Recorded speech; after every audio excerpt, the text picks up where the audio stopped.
Sting is a new horror film that is now playing in theaters. It's directed by Kiah Roach-Turner, and I've seen one of his other films before, Wormwood Apocalypse, which was just an okay film to be fair. This film, it stars Alyla Browne, Penelope Mitchell, Ryan Corr, and Jermaine Fowler, and it's about a girl named Charlotte who finds a pet spider and she keeps it, and the spider is growing rapidly, and she has a problem on her hands when the spider starts eating everyone. Going into Sting, I was just hoping that this would be a fun creature feature film. These films can go either way. Sometimes they can be really fun, sometimes they can be scary, and sometimes they can be just downright silly and stupid. And with this film, what I actually liked is I liked the setting in the apartment complex. It takes place in New York, and there's a big snow ice storm going on, which lasts like 4 days, which is completely crazy. I don't know if that's ever happened in the history of the US. So you have this apartment complex. It's very claustrophobic. You have a mixture of neighbors.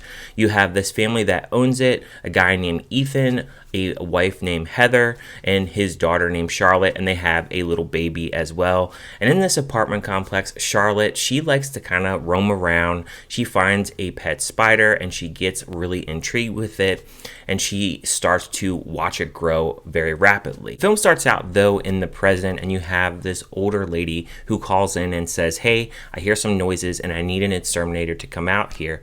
So you have Frank, played by Jermaine Fowler, who comes out and he starts to investigate. Now, when he's on screen, he's not on screen a lot, but when he is, he has some comedy relief to actually throw into the film and break up some of the actual serious moments that they're trying to put into the film, and I really did enjoy his character overall. On a technical standpoint, I did like a lot of the camera movements. They try to capture a lot of shots when the spider is actually attacking, and there's some shots where he's going up a gutter and he's trying to kill someone, and I think they try to actually intensify those scenes with the different camera movements, which I did really appreciate about the film.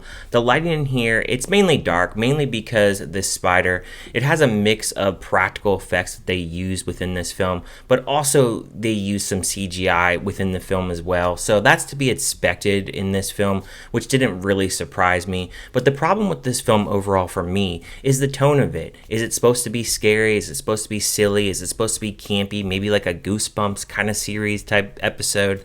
It really never could pick a lane, and that's kind of where it's going to really depend on the individual as to what they're looking for out of this film. They focused a lot on the drama of the family. Now, the mother, she's just kind of there. They don't really have a lot for her to actually do in this film.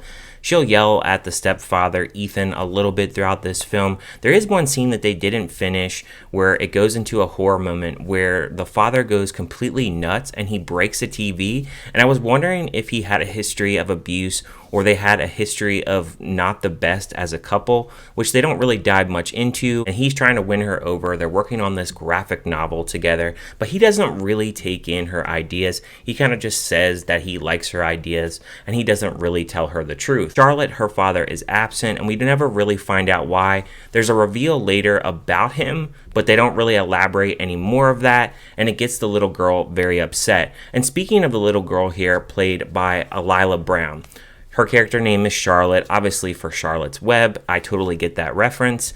And throughout, I felt her dialogue was just not very natural. I was thinking to myself when she was speaking lines, I was like, is she older than I think she is? Is she maybe in her 20s? But she's only about 14 years old, and the dialogue here is just way, way, way too mature. It just doesn't feel natural at all. She feels like she's speaking way over her age limit. There's a few other side characters that I felt did not do a very good job in their acting. You have this older lady that's constantly nagging Ethan all the time when he's there, and I felt like a lot of her line delivery was very cartoony. It didn't really match the tone of the film, and it felt very over the top, and I felt every time she was on screen, she was just completely annoying. There is another guy, and I'm not sure if he's Chinese or Korean. His character name was Eric, and he is played by Danny Kim. I felt like every time he was on screen, his dialogue was very robotic, it was very blah, his character was very boring, and it just felt like he never had acted in a film before. And a lot of times when he's trying to figure out certain things about this spider, we don't really get the answers. We know that the spider is growing rapidly. We don't even know what kind of spider it is. So if you're looking for answers like that in the film is not going to give it to you. Gore and special effects, I can definitely praise in moments of this film. There isn't a high kill count, obviously, because it's a lower budget film.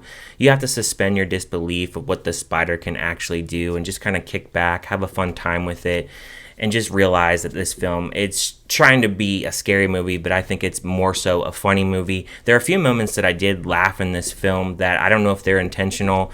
Towards the end, where you have this little girl trying to figure out how they're going to defeat this spider and what she uses, I was laughing. I was like, okay, I guess that works. When the snowstorm is actually going on, they try to create thunder during the snowstorm, and I don't know about you, but I don't know if I've ever heard thunder during a snowstorm. And when that actually was happening, I was like, they're trying to create tension here, and I was like, this just doesn't make any sense. And I wonder if anybody actually caught it, because I did catch it a few times, and I was like, they kind of went back and forth if it was a snowstorm, an ice storm, and then adding thunder too. I was like, I could not help but laugh during those scenes of the film, even though it's so brief. I think it has its fun moments. I don't think it's scary in the slightest, but it's definitely a film where I can say it's just an okay film. I would give a score of it a 2.5 out of 5. I will say recently I did watch another spider film, which I will be premiering that review a little bit later on the channel, which it is a spider movie as well, and it's for Shudder, and that movie was nowhere near as fun. At least this film, it was trying to have fun.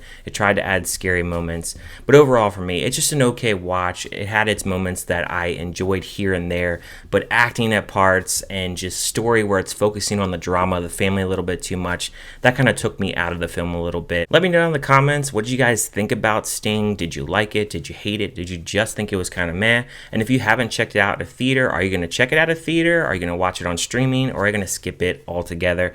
Leave any and all comments down below. Thank you guys for watching, and I will see you guys next time.